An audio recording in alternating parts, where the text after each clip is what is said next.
तो हमने कहा कि इसमें हमें इसको इंटरप्रेट करना है। चलो देखते हैं। यार एक बात बताइए कि जो डेल फाई है ये परपेंडिकुलर है डी आर वेक्टर के। जो डी आर वेक्टर है वो कहीं ना कहीं इस सरफेस के क्या होगा, टेंजेंशियल तो होगा, यानी कि this is D R vector. Change आ रहा है ना, अब जो चेंज आ रहा है तो वो चेंज अब की बार कहाँ है, उसी सरफेस पे है, उसी सरफेस पे है, तो ऑब्वियसली बात उस सरफेस के क्या होगा, ये टेंजेंशियल होगा। क्लियर। अब अगर ये टेंजेंशियल है तो ये डेल फाई कहां होगा, ये डेल फाई आपका कौन है जिसको आप पढ़ रहे हैं, किसको पढ़ रहे हैं, ग्रेडियंट को। किसको पढ़ रहे हैं, ग्रेडियंट को। ये वही है, ये वही आदमी है जिसको हमें ढूंढना है, ग्रेडियंट। तो ये डेल फाई कहां आया, इस डी आर के परपेंडिकुलर। ओके, लेकिन यार ये जो डी आर है ये तो उस लेवल सरफेस के टेंजेंशियल है कि नहीं, और ये जो डी आर है इसके परपेंडिकुलर कौन है, डेल फाई है। तो सिंपल सा मीनिंग ये हुआ कि जो आपका ग्रेडियंट होता है वो उस लेवल सरफेस के नॉर्मल डायरेक्शन में होता है, जिसको हम फिजिक्स की भाषा में नॉर्मल बोलते हैं, उसका मीनिंग परपेंडिकुलर होता है, ये ध्यान रखिए। तो यहां से हमें क्या मीनिंग क्लियर हुआ, dr vector is tangential to level surface. कौन सी कंसीडर की हमने यहाँ पे, S1 है ना, S1 को भूल जाइए। हम मेन बात क्या है, लेवल सरफेस के क्या है, वो टेंजेंशियल है। अब dr वेक्टर के परपेंडिकुलर कौन है, del phi, and del phi is perpendicular to level surface,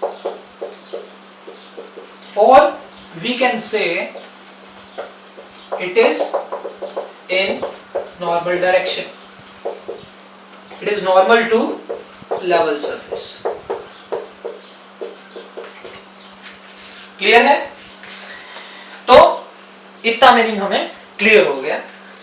इसके बाद थोड़ा सा और इंटरप्रेट करेंगे इसको, और थोड़ा सा डेफिनेशन देंगे हम।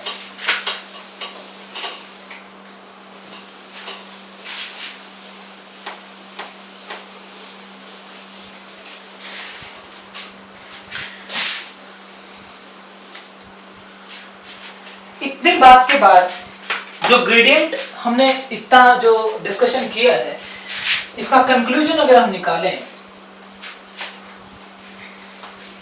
क्या निकालना है, कंक्लूजन। कंक्लूजन कैसे निकलेगा, यार एक बात बताओ, मैंने अभी बोला कि जो ग्रेडियंट होता है वो उस लेवल सरफेस के हमेशा नॉर्मल डायरेक्शन में होता है, दैट इज क्लियर। तो अगर मैं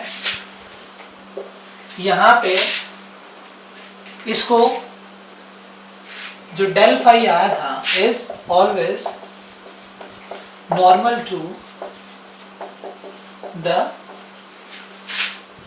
concerned level surface, is it clear.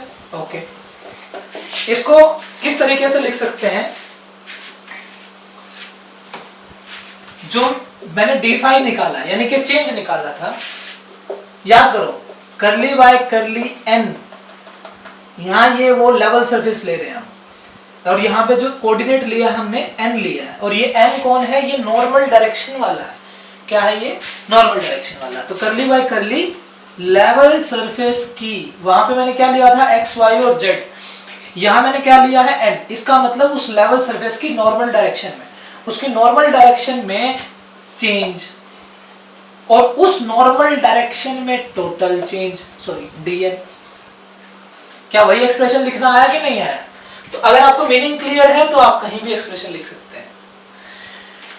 तो हमने इसको इस तरीके से लिख दिया। थोड़ा सा यहां दिखाते हैं, ये पॉइंट है, ये पॉइंट है, इन दोनों में डी आर का गैप है, ये इसकी एन कैप है, मतलब नॉर्मल डायरेक्शन है, और ये डी एन वेक्टर है, यहाँ एंगल थीटा है। तो अगर मैं यहाँ से डी एन निकालना चाहूँ तो मेरा डी आर कॉस थीटा के टर्म्स में आएगा, है ना। तो यहाँ अगर मैं जो डी एन है, total change in D N लिखना चाहूँ तो ये कितना आएगा, डी आर कॉस थीटा। थोड़ा सा दिमाग लगाइए, इसको मैं यहाँ 1 ऐड करके 1 dot D R cos theta लिख सकता हूँ, यहाँ इसका जो यूनिट वेक्टर है वो क्या है, n कैप है।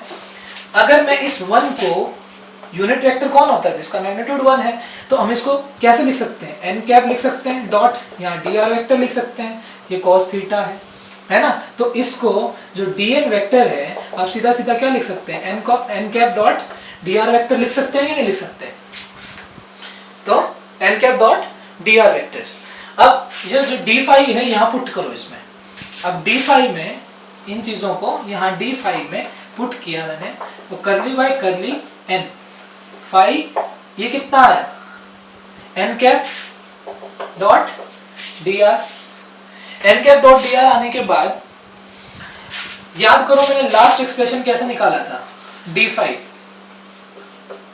कितना निकाला था, ये साथ में हमारा क्या था, dr था।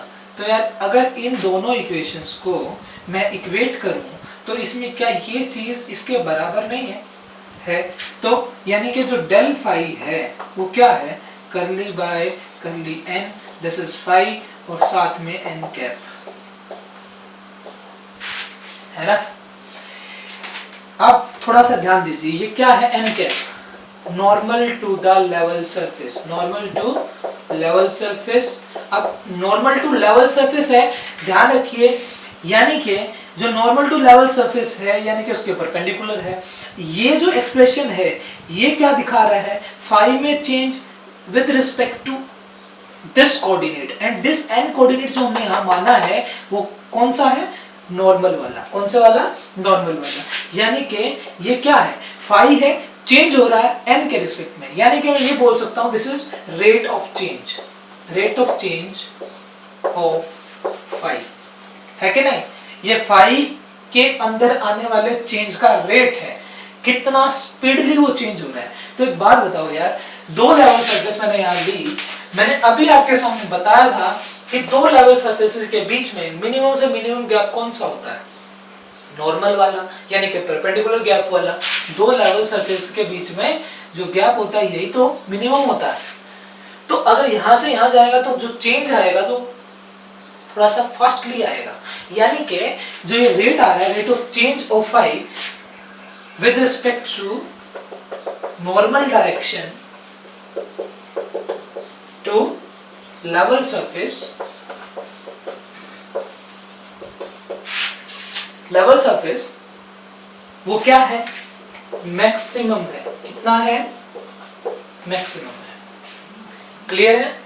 तो ध्यान रखिए ये क्या है, ग्रेडियंट। ग्रेडियंट क्या देता है, ग्रेडियंट हमेशा हमें rate of change of that scalar quantity देता है लेवल सरफेसेस की नॉर्मल डायरेक्शन में। और इस बात को भी ध्यान रखिए, ग्रेडियंट में आने वाला चेंज हमें क्या बनाता है, क्या देता है, हमें वेक्टर देता है। तो आई थिंक आपको समझ में आ गया होगा कि फिजिकल मीनिंग ग्रेडियंट का क्या होता है। मैंने बहुत बार डिफाइन किया है, ये इस तरीके से है। इसका मीनिंग ये है कि ये हमें रेट ऑफ चेंज देता है और वो रेट ऑफ चेंज हमेशा मैक्सिमम होता है। क्यों? क्योंकि दो लेवल सरफेसेस के बीच में सबसे मिनिमम डिस्टेंस उनका परपेंडिकुलर डिस्टेंस होता है, और तब जब आप उन वैल्यूज को देखते हैं तो सबसे फास्टेस्ट चेंज जो आता है वो उसी डायरेक्शन में आता है। कौन सी डायरेक्शन में? नॉर्मल डायरेक्शन में। तो gradient phi, I am again repeating myself, gradient किसी स्केलर फंक्शन का हमें जिस लेवल सरफेस पे आपने स्केलर फंक्शन को माना है उस लेवल सरफेस की नॉर्मल डायरेक्शन में उस स्केलर फंक्शन में कितना चेंज आया है वो हमें कौन देता है? ग्रेडियंट देता है। आई थिंक आपको क्लियर हो गया होगा। मेरी आपसे रिक्वेस्ट है, please do share and subscribe my channel.